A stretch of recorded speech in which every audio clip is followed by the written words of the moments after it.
Good morning, everyone. Welcome to another message from Fountain Springs Church. My name is Kevin, and I'm on staff at FSC. I'm glad you're joining not just me, but our in-person and online locations worshiping God together. Today, we are going to hear last week's message from one of our pastors, and spoiler alert, it's been shortened a bit to be broadcasted here on your screen. If you want to listen to the whole message, go to our website at messages.fs.church to listen to it all. Again, we are glad you're joining us.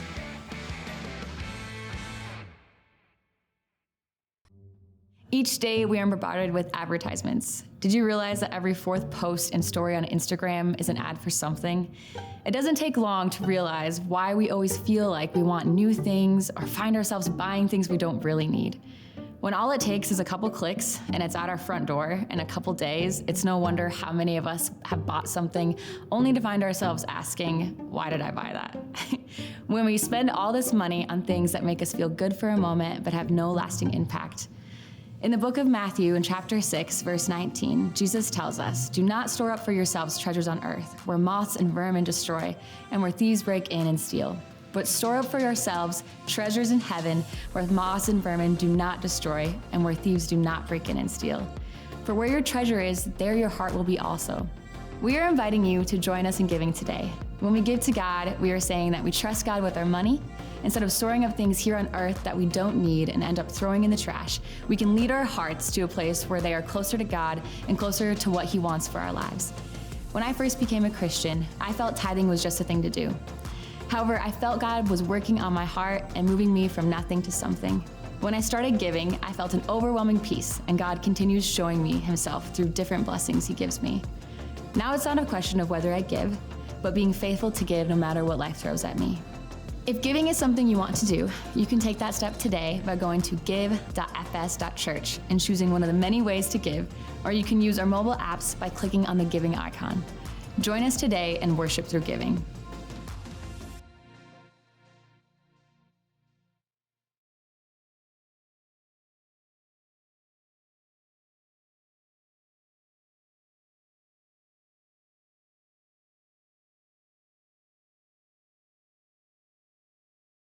Years and years and years ago, this is detailed in the Bible, the king by the name of Nebuchadnezzar. You can have fun with that name later. King Nebuchadnezzar invades Jerusalem.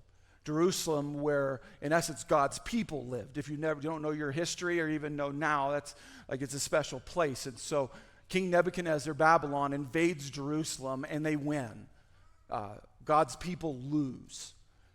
King Nebuchadnezzar comes in, and if you know your history, you also know that when kings invaded and won, they left with the spoils of war, the spoils of victory. They went in and pillaged and all that kind of stuff, but they left with stuff. Sometimes, money, gold, silver, all that kind of stuff. Sometimes horses and things like that. But this king in particular left with people. Took the way this is detailed, went and found the best looking and the smartest people, and he took them captive. What we know in the midst of those captives are multiple people that we know about. One of them is Daniel. His name's Daniel. And he's what we would have believed because they didn't trust any of them. They've just been taken captive. They're being pulled out of their homeland, so they're being taken away. So you've got to bind them up and treat them like prisoners. That's normal. It's standard. But that's not how it always plays out. They would take them and Daniel got picked by the king or his leaders that even though he was a POW, that he would be brought into and trained to lead in the palace. Now, if you ever get taken prisoner, at least in my mind, I wouldn't mind ending up in the palace. If all the places, I would like to go to the palace. However, in that context, in that culture, no, you didn't want to end up in the palace. Especially if you were a guy. Historically, we know this, that if you were brought from a foreign nation into the palace to eventually do palace work, is the king was cautious not to let you interact with his ladies. And so there are children. I'm just going to say, you can read your history. The king would make sure that those men were unable and would strip them of all dignity. Not only that, Daniel in particular, what we know is not only had probably his dignity taken away from him, they changed his name. Literally, gave him a new name, and the interesting part is the new name was meant to honor a fake god, a false god, which directly went against all that Daniel knew to be true and good. So you've got now emotional, physical, and spiritual, like, pouring onto Daniel. And the reason I wanted to show you this picture is this, because you may say, Daniel, that sounds intense, is I think some of us right now, even though you don't have Daniel's details, we're living like this, at least spiritually, where we've allowed ourselves to be held captive and we're not engaging God, living for God, spending time with God. And you got multiple reasons. There's a long list of reasons, but I wanted you to see the picture as a visual. I'll return to the thought later, but I wonder how many of us might be like this right now. And so we're going to use the story of Daniel to help us get ready for a moment as a church where we're going to seek refuge with God. But you got to know the story. So I'm going to take you in to a big moment. Daniel chapter 6, Daniel soon proved himself more capable than all the other administrators and high officers. Because of Daniel's great ability, the king made plans to place him over the entire empire. Then the other administrators and high officers began searching for some fault. Some of you work in these kinds of environments. You're like, oh, that's how it works. For some fault in the way that Daniel was handling government affairs, but they couldn't find anything to criticize or condemn. He was faithful, always responsible, and completely trustworthy. So they concluded our only chance of finding grounds for accusing Daniel will be in connection with the rules of his religion. Interesting. Now, I know many of us are like, rules of religion, I hate that. Well, here's what they mean. So the administrators and high officers went to the king and said, long live King Darius, kiss ups. We're all in agreement, right? We administrators, officials, high officers, advisors, and governors, that the king should make a law that will be strictly enforced. Here's what they wanted to put in law. Give orders that for the next 30 days, any person who prays, fascinating the detail they decided to go after, who prays. Some of us immediately thinking, that's an interesting idea that they came up with on their own. I don't think they came up with it on their own. I'll explain later. Give orders that for the next 30 days, any person who prays to anyone, divine or human, except to you, your majesty, will be thrown into the den of lions. And now, your majesty, issue and sign this law, so it cannot be changed in an official law of the Medes and Persians that cannot be revoked. So King Darius signed the law. So they're going to take Daniel down. Think about how someone might go about taking you down. Just think about it for a minute. If someone wanted to actually sabotage you, to get you, in this case, put into prison, most of us go negative. They couldn't even find that with Daniel. They're like, well, the dude prays. Maybe we can get the prayer thing illegal. What you should be noting is this, is why prayer was so significant. This is why I tell you, I don't think they came up with the idea. I think they were tempted by the devil to do this. And that will give you color to this statement. There's an intentional plot to keep you from having conversations with God. What do you have in relation to Daniel? How are you and Daniel the same? Is that just like he did, you as well have an evil being known as Satan, the devil, and all his demons are plotting against you, and you're like, whoa, that seems extreme. And you're like, what are they doing? One of the things that they're doing is trying to keep you from talking with God. Look at all the things that evil could do in this world, and does, that are horrific. And oftentimes we miss this powerful moment that one of the agendas, I think one of the main agendas of evil is to get you and I to not be present with God. What we know humanly is that you and I crave being each other's presence. That actually there's something significant just being with another person and around another person having conversations. So let me tell you something spiritually. The same thing, if not more profoundly, exists between you and God. That if you avoid and neglect being in the presence of God, you will find yourself wanting. You will find yourself lacking in something that you may not even recognize until you return to the presence of God. That's why for many of us, a return to church, getting to church, isn't that building specifically did something majestical. It's that you decided to acknowledge the presence of God, and actually, even if you didn't even sing or pray with others or even listen to the whole sermon, you just took this moment to acknowledge that being with God is significant. And you and I have got to recognize that we aren't near as good at being present with God as He is being present with us. Now, let's go a little deeper. Why is being with God a big deal? Ephesians 6:10 begins to unveil this for us. A final word, and this was spoken to the church, written to the church, a final word, be strong in the Lord and in His mighty power. The writer is trying to tell you and I and that original church going, hey, here's the deal. God has power and strength, and you need it. I don't need to ask you any detailed questions about your life right now, but I know something about you. You need the strength and power of God. I do too. Whatever it is that you're walking through, good or bad, if you're planning something that's amazing or you're planning something that's not, you need the strength and power of God. You need that every single day. Now, why? Especially if you're on the fence right now going, I don't know if I even need God, because, it just sounds like religion to me.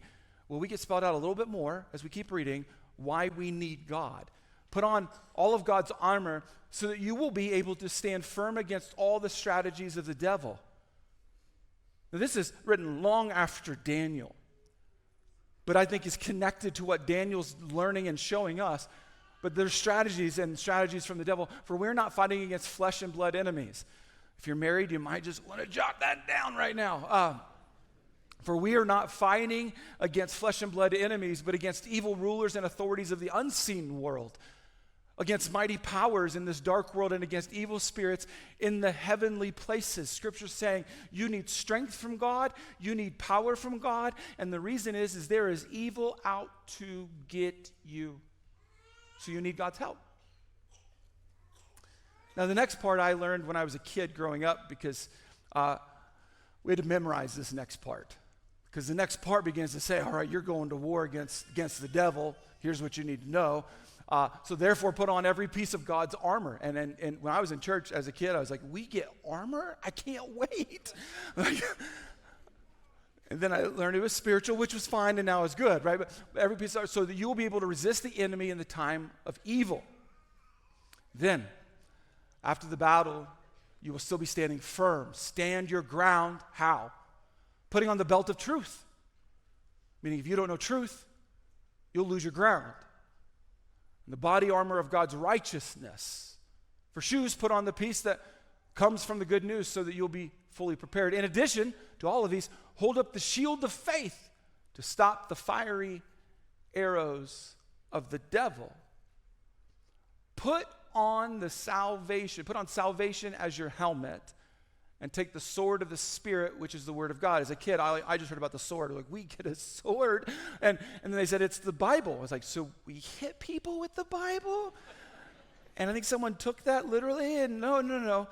It's a good lesson here. If you're struggling about winning against the devil, if right now you've got temptation in your life and you're losing that battle, pick up a sword. The Bible. Now, what's been said before me, I didn't make this up, I just love it. Put on salvation as your helmet. Many of us right now have. In fact, I would say the majority of us, that's perhaps the first piece of armor that we put on was the helmet of salvation. The problem is that's all we put on, which makes you a Christian streaker. Don't be a streaker. But this stuff helps us, that some of us like, cool, got the helmet, I'm saved, I'm going to heaven. But this passage is telling us like, yeah, but you're at war at the same time. Don't just take on salvation. There's more. But as a kid, that's where I stopped reading. Once I got into the cool armor, I was like, that sounds neat, that's all I want. But that's not all it's spoken about. If you keep reading, you actually get to something I say very profound. So after the armor, you need strength and power of God. All right, here's the armor, but then it goes back to the strength and power of God. Pray. This is the one that we're all so busy with the armor. We make posts on social media about the armor, but it doesn't stop. Pray. Pray in the Spirit at all times and on every occasion. Stay alert and be persistent in your prayers for all believers everywhere. And pray for me too. Ask God to give me the right words so I can boldly explain God's mysterious plan that the good news is for all people. That's the way that's describing that. I'm in chains now, still preaching in chains, still preaching this message as God's ambassador. So pray that I will keep on speaking boldly for him as I should. Many of us, the armor stuff sounds cool. Yeah, we need a Bible preach in church, which you do.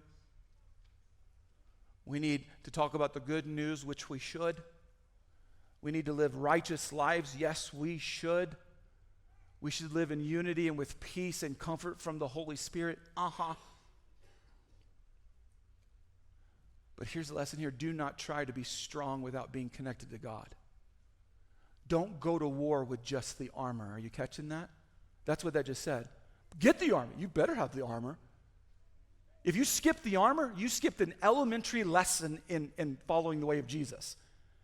The next level lesson is put the armor on and go to God.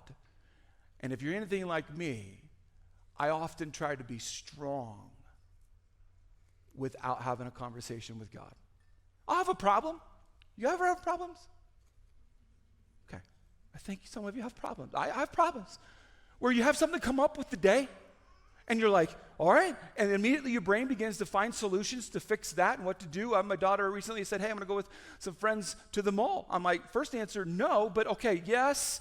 And then, so let me teach you just real quick some like martial arts that I don't know, but let's look at YouTube and you know what I'm saying, but do you do stuff like this where you all of a sudden you're in a scenario and you feel like your role in this is to fix it, is to like, okay, here's what we do and how we do it, and if you don't have an answer to that, stirs up some worry, right? And I am like you are like me, that we often do life like this, and we don't connect to God unless we're absolutely so desperate and it's so dark that we're like, well, I can't fix this, so maybe I involve God, where the lesson is go to him first. So Daniel, if you let him, would like to teach you some things. So let's learn from Daniel about prayer, about, gets challenged. I mean, obviously he's in the palace. He knows about this new law that he's not allowed to even pray anymore. But when Daniel learned that the law had been signed, he went home and knelt down as usual in his upstairs room with its windows open toward Jerusalem. He prayed 3 times a day, as he had always done, giving thanks to his God. I would love for you to read it. What happens next, again, was another favorite story of mine as a kid. Not because it's good, because it's bad. And so, in the sense that he gets outed, it was all set up. They knew exactly what he would do. And so they tell on him, and he's imprisoned in a sense. No, they go grab him, and the punishment that I read to you happens.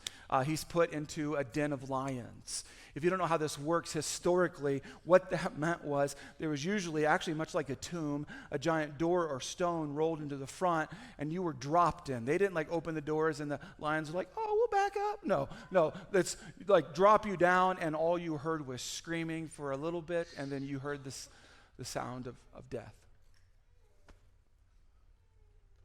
I love this particular artist depiction. They didn't take a picture, sorry.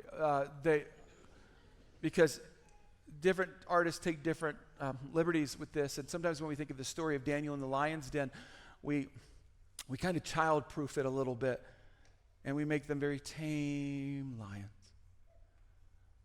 No, this was a miracle of God. He's dropped down.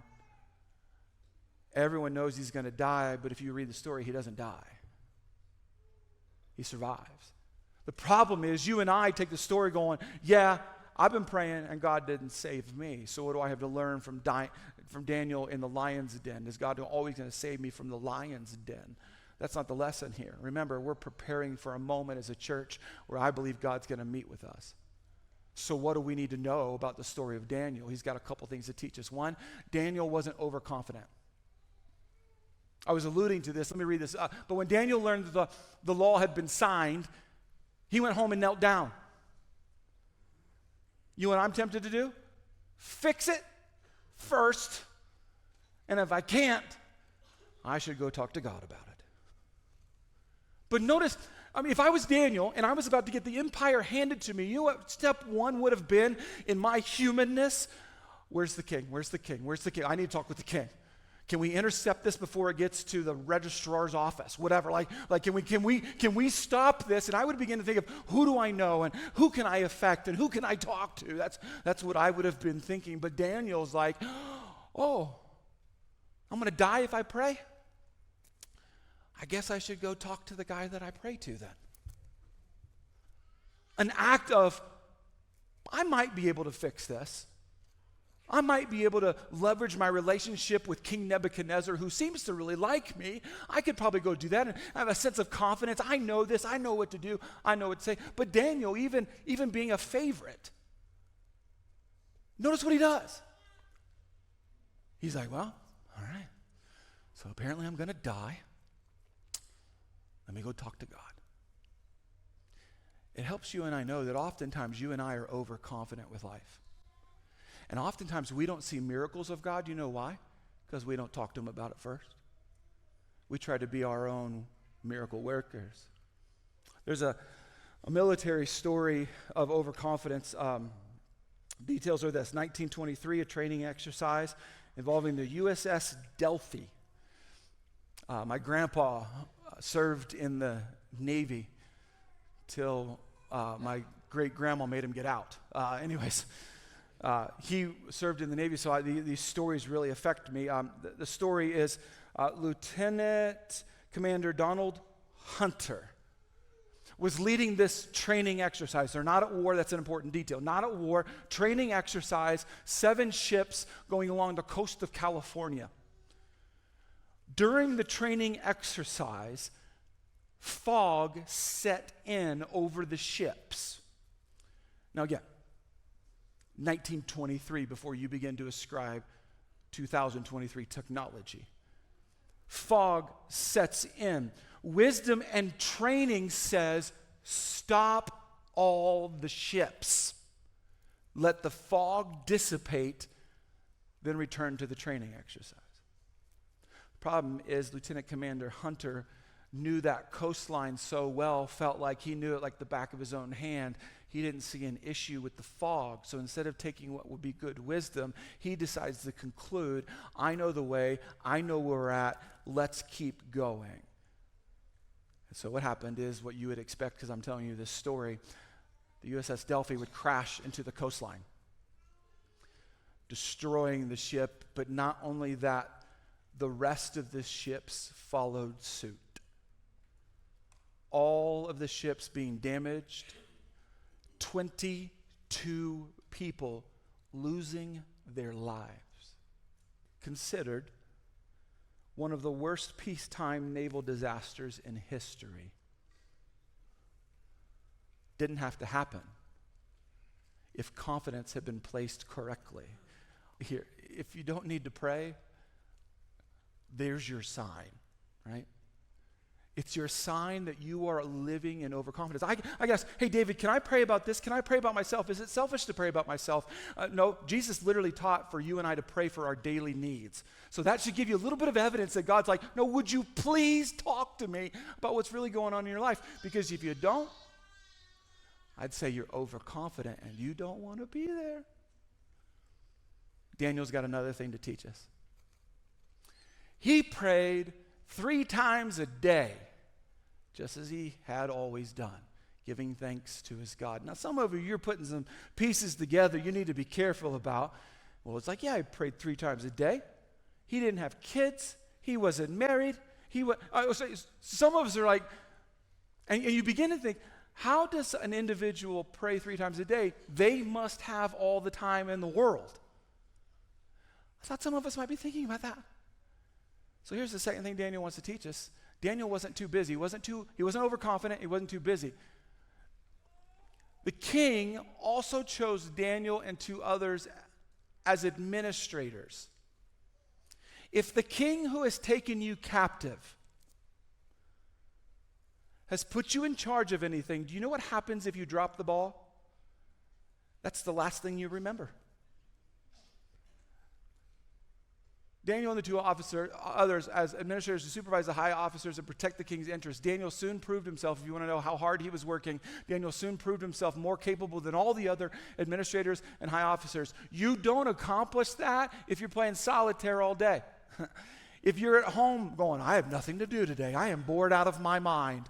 You don't have that occur. Because of Daniel's great ability, the king made plans to place him over the entire empire. The king has no intentions of putting someone that he is taking captive over the entire empire unless Daniel has a lot to do and he's proven worthy. Yet many of us have allowed our calendars, our seasons of life, remember that first picture? To do this to us. I encourage you, find the time, sign up, show up, and let's be the kind of church that says conversations with God are worth it. Fountain Springs is one church that gathers in multiple locations. We meet digitally through online church and in person at our west, east, and downtown location.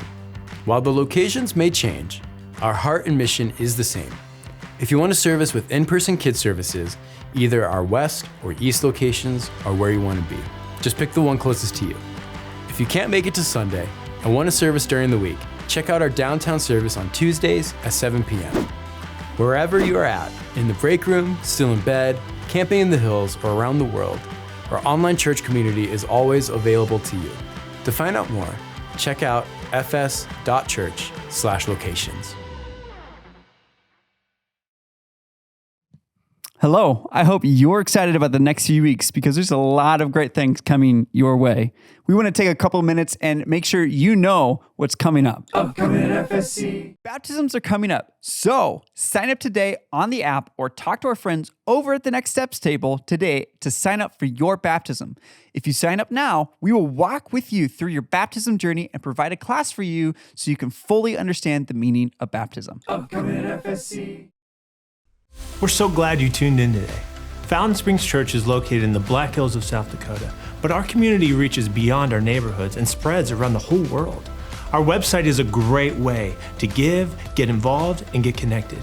If you appreciate our ministry and want to be part of our mission to show people who Jesus is, here's what I recommend. Join us financially. When you do that, you're giving other people the opportunity to hear what you just heard. So here's a way to do that. Visit our website at fs.church/give. And thank you so much for being with us today. And let's do our best this week to show people who Jesus is.